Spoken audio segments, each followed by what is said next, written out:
अगर सरकार paper leak नहीं रोक पा रही है तो सीधे सीट्स के दाम क्यों नहीं तय कर देती? कम से कम स्टूडेंट्स का समय तो बर्बाद नहीं होगा। अब आप जरा बताइए कि क्या बच्चों की मेहनत अब सिर्फ एक मजाक बनकर रह गई है? कि क्या उनके समय की कोई कीमत नहीं बची? कि क्या एक माँ बाप का ये सपना कि मेरा बेटा डॉक्टर बनेगा, इंजीनियर बनेगा, शिक्षक बनेगा, अब सिर्फ सपना बनकर ही रह जाएगा? क्योंकि देश में शायद ही कोई ऐसी बड़ी परीक्षा बची होगी यूपीएससी को छोड़ के जिस पर पेपर लीक का साया न मंडराया हो।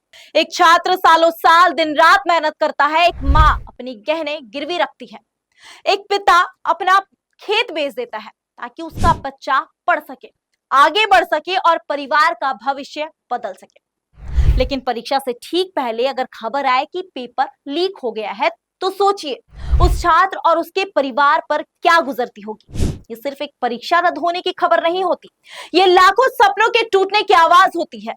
अभी कुछ समय पहले उत्पाद सिपाही भर्ती परीक्षा में गड़बड़ी की खबर सामने आई थी। उसके बाद ठीक नीट परीक्षा पेपर लीक विवाद ने पूरे देश को झकझोर दिया और अब महाराष्ट्र शिक्षक पात्रता परीक्षा यानी टीईटी परीक्षा पेपर की लीक की खबर भेंट चढ़ गई।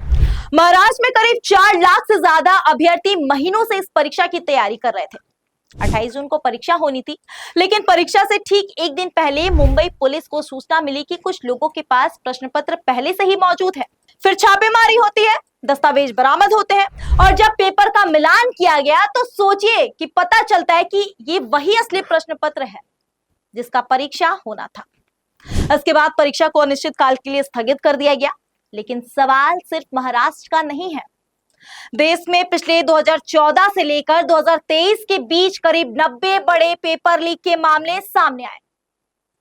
48 परीक्षाएं दोबारा करानी पड़ी, 22 परीक्षाएं होने से पहले ही परीक्षा को रद्द कर दी गई, जबकि कई मामलों में जांच शुरू हुई और धीरे धीरे मामला को दबा दिया गया। इन सब चीजों में सबसे बड़ा नुकसान किसका हुआ? ना किसी मंत्री का, ना किसी अधिकारी का, बल्कि उस छात्र का जिसने रात रात भर जाग कर पढ़ाई की थी, उस माँ बाप का जिन्होंने अपने बच्चे के भविष्य के लिए सब कुछ दांव पर लगा दिया था। दुर्भाग्य तो तब और बढ़ जाता है जब वर्षों की मेहनत टूटने के बाद कुछ छात्र मानसिक तनाव में आकर आत्महत्या जैसे कदम उठा लेते हैं। अब इस पर सवाल है कि आखिर व्यवस्था कब बदलेगी? कब तक लाखों युवाओं के भविष्य के साथ ये खिलवाड़ होता रहेगा? क्या पेपर लीक रोकने के लिए सिर्फ कानून काफी है या अब सिस्टम को पूरी तरह बदलने की जरूरत है?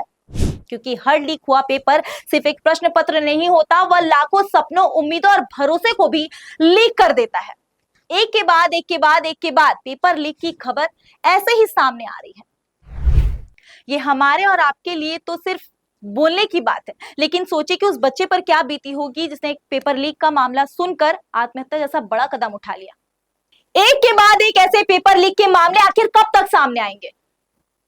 आखिर इस पर रोक क्यों नहीं लगा पा रही है सरकार? सरकार की भी क्या इसमें कोई मिलीभगत है? क्योंकि इस पर रोक लगाना बहुत ही ज्यादा जरूरी है।